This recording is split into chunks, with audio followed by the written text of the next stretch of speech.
Look at the chaos, the noise, the endless pull of desire, the sharp sting of loss. It feels like the world is happening to you. An unstoppable tide of events, people, and emotions that you are powerless against. You check your phone and a comment ruins your day. A sudden bill arrives and your peace shatters. A person says a few words and your entire mood shifts. You are a ship in a storm with no sail and no rudder. Reacting. Always reacting.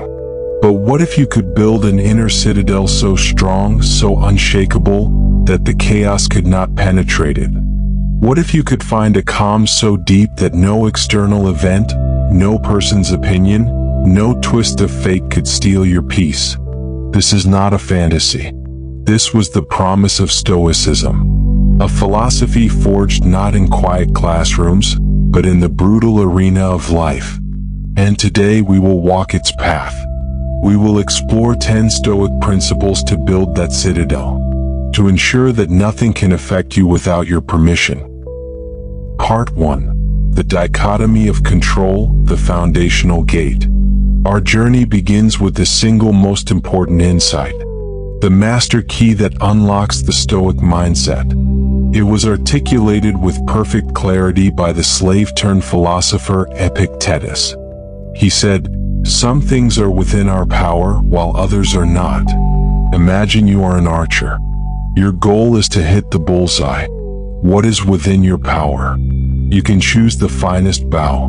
You can train for 10,000 hours.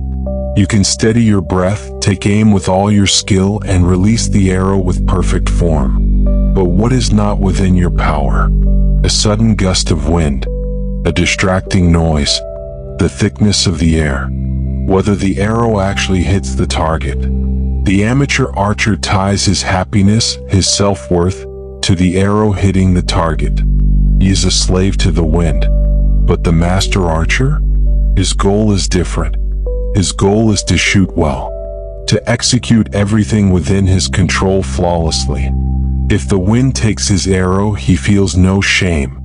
He did his part. He remains tranquil. Your opinion, your judgment, your desire, your aversion, the things which are your own actions. This is your inner world. It is yours to command. The body you were born with, the reputation you have, the wealth you possess, the past, the future. This is the external world. You can influence it, but you do not control it. Practical advice, the morning vow. Each morning before you face the world, say this to yourself: "Today I will meet with interference, ingratitude, and arrogance. But I will not be disturbed, for I cannot control them, only my response." This simple vow places the locus of control back inside you where it belongs. Part 2. Amor Fati, love your fate. Once we accept what we cannot control, the next step is more radical, more profound. It is the principle that turns obstacles into fuel. The Roman Emperor Marcus Aurelius, while battling barbarians on the frozen Danube, wrote this in his private journal. He said, "A blazing fire makes flame and brightness out of everything that is thrown into it." Do not just tolerate what happens to you. Love it. Amor Fati, the love of one's fate. See every event, every setback, as raw material for the fire of your own character. Consider the story of Thomas Edison. In 1914, a massive fire erupted at his plant, destroying years of priceless research and prototypes. Millions of dollars gone in moments.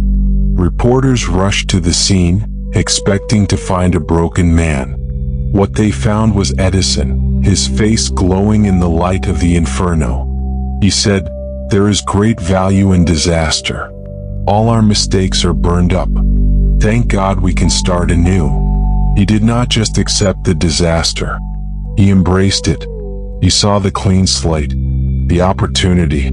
The fire was not the end of his work. It was the beginning of his next, better work.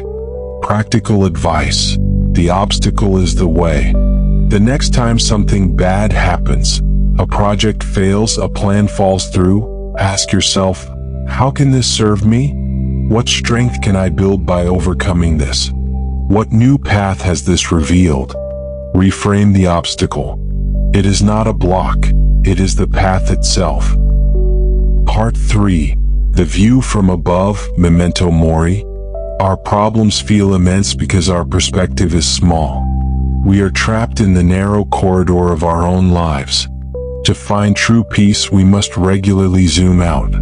The Stoics called this the view from above, and it was intimately connected with a practice known as memento mori, remembering you must die. Marcus Aurelius practiced this daily.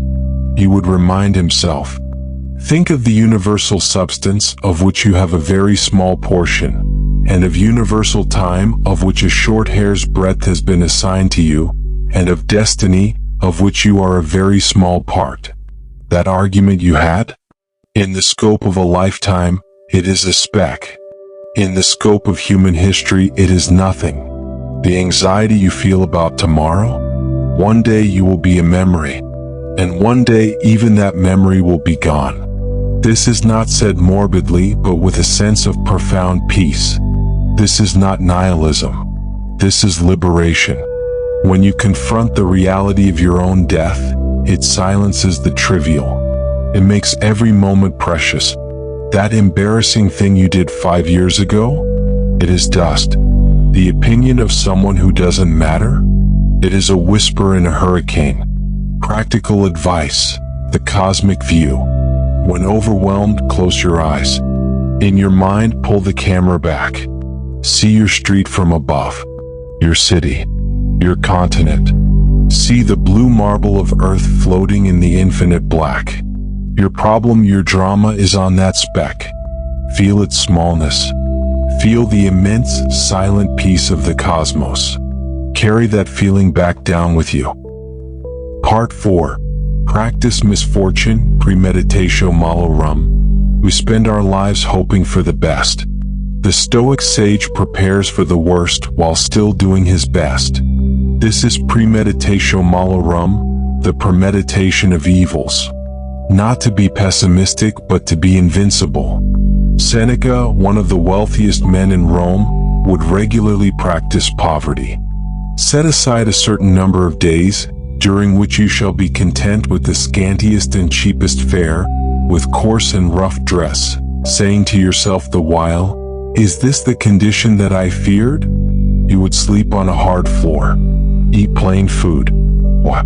To prove to himself that it was endurable. To rob poverty of its terror. He was vaccinating himself against fear. Imagine a sailor who only ever trained on calm seas. The first storm would destroy him. But the sailor who has trained in gale force winds? He has already lived the disaster in his mind. When it comes, he is not terrified, he is prepared. He knows what to do. Practical advice, the what-if drill. Once a week, seriously contemplate a what if. What if I lost my job? What if this person left me? What if I got sick? Do not just fear it. Plan for it. Mentally walk through the steps. If I lost my job, I would cut non-essential spending, update my portfolio, and reach out to my network. By rehearsing misfortune, you strip it of its power to shock you. You become the sailor who is ready for the storm. Part 5. Judge less, understand more. We are quick to judge. We see an action and we instantly label it, this is bad. He is wrong. This is unfair. But Epictetus offers a liberating alternative. Epictetus said, don't be surprised if others harm you. They are led by their own judgments. They see things differently. When someone cuts you off in traffic, your first judgment is, jerk. But what if you understood? Perhaps they are rushing to a hospital. Perhaps they are distracted by a personal tragedy. This isn't about excusing bad behavior, but about freeing yourself from the anger it causes. The event itself is neutral. The car moved into your lane. It is your judgment. This is an injustice against me that causes your suffering. Suspend that judgment. Choose understanding over outrage. Practical advice. The pause before the label. The next time you feel wrong, pause. Take a breath. And say to yourself, this person believes they are right. This simple act of cognitive empathy diffuses your own anger and returns control of your emotions to you. Part 6. The art of subtraction, wanting less. We are taught to pursue more. More money, more status, more possessions. But Seneca pointed to a different path to freedom. Seneca said, "It is not the man who has too little, but the man who craves more that is poor." Poverty, according to the Stoics, is not a lack of possessions. It is a state of endless desire. A man in a palace can be poor if he is filled with greed. A man in a small room can be rich if he is content with what he has. True wealth is not about adding more to your life, but about subtracting the endless wants. It's about realizing you already have enough. The greatest freedom is the freedom from wanting. Practical advice: the voluntary no. Once a month, practice wanting less. Say no to a purchase you crave. Skip a meal voluntarily. Delete a distracting app for a week. By consciously choosing to go without, you prove to yourself that you are not a slave to your desires. You reinforce that your happiness is internal. Part 7. Action over words, virtue as the sole good. In a world of talk, the Stoic is a person of action. For the Stoics, the only true good is virtue, character, integrity, courage, justice. And virtue is not a concept to be discussed. It is a quality to be lived. Marcus Aurelius didn't just write about duty in his journal. He led armies and administered an empire, even when he was sick and wanted to retire. His philosophy was in his actions. Marcus Aurelius said, "Waste no more time arguing what a good man should be.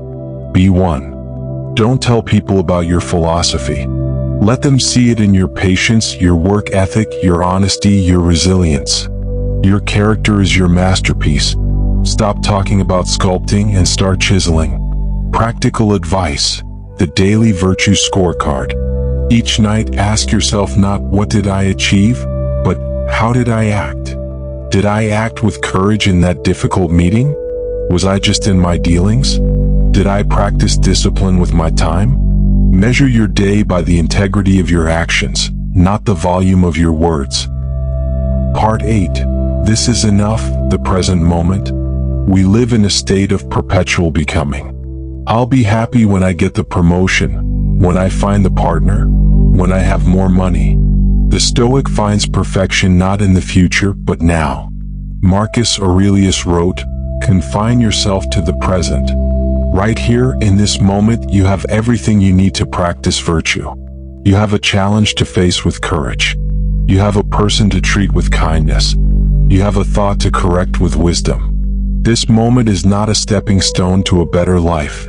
It is your life. The future is an illusion. The past is gone. All you ever have is this single, fleeting, perfect now. Practical advice: the anchor breath. Whenever you find yourself anxious for the future or regretting the past, stop. Take one deep, conscious breath. Feel the air in your lungs. Feel your feet on the ground. And say to yourself, for this single breath, I have everything I need. This brings you back to the only time and place where life truly exists, the present. Part 9. Your inner citadel, the final fortress. This brings us to the principle of the inner citadel. Marcus Aurelius wrote of retreating into this citadel, where he could find immediate peace. Marcus Aurelius said, "Nowhere can man find a quieter or more untroubled retreat than in his own soul. The outside world will always be chaotic, but inside you is a room, a sanctuary, a fortress that you alone hold the keys to. No one can enter unless you open the door." This citadel is built brick by brick from the principles we've discussed. The dichotomy of control is its foundation. Amor Fati is its unbreakable walls. The view from above is its tallest tower. And all the other principles are its defenses. When insulted, you retreat here. When you fail, you retreat here. When you are anxious, you go to the tower and see the cosmic view. Practical advice: the daily retreat. Twice a day for just 5 minutes, close your eyes and go to your citadel. Sit in silence. Breathe. Let the chaos of the world rage outside. Inside there is only your breath, your judgment, your virtue. This is your unassailable core. Part 10. The Circle of Concern and Influence. We end with a principle that brings it all together. We spend our energy on things we are concerned about but cannot influence. Politics, celebrities, global events. This drains us and makes us feel powerless. The Stoic redirects all their energy into the inner circle, the things they can actually influence, their actions, their opinions, their efforts, their character. Focus on your influence, not your concern. By focusing intensely on what you can actually control, your circle of influence begins to grow. You become more effective, more powerful, more at peace. You stop shouting at the storm and start adjusting your sails. Practical advice. The 2-circle journal. Draw these 2 circles in a journal. List your anxieties in the concerned circle. Now, identify which of these you have any real influence over. Move those to the influence circle. Your task is clear. Ignore the outer circle. Pour every ounce of your effort into the inner one. This is the final step to a life of impact and tranquility. 10 principles. 10 ways to build a fortress within. The world has not changed. The chaos is still there. The noise, the obstacles, the pain, they are all real. But you have changed. You are no longer the ship at the mercy of the storm. You are the lighthouse, standing firm, unshaken, guiding your own way. You have built your inner citadel. Nothing can affect you unless you let it. Your peace is no longer a prize to be won from the world. It is a treasure you guard from within. The path of the Stoic is a daily practice. It is the work of a lifetime. It is not easy, but it is the only way to true freedom. If this journey resonated with you, if you want to continue building your unshakable mind, then you do not have to walk this path alone. Subscribe to the channel. We will continue to explore these ancient principles, to break them down into practical, daily exercises, to help you build a life of strength, purpose, and unbreakable peace. Because the world needs more lighthouses. Be one.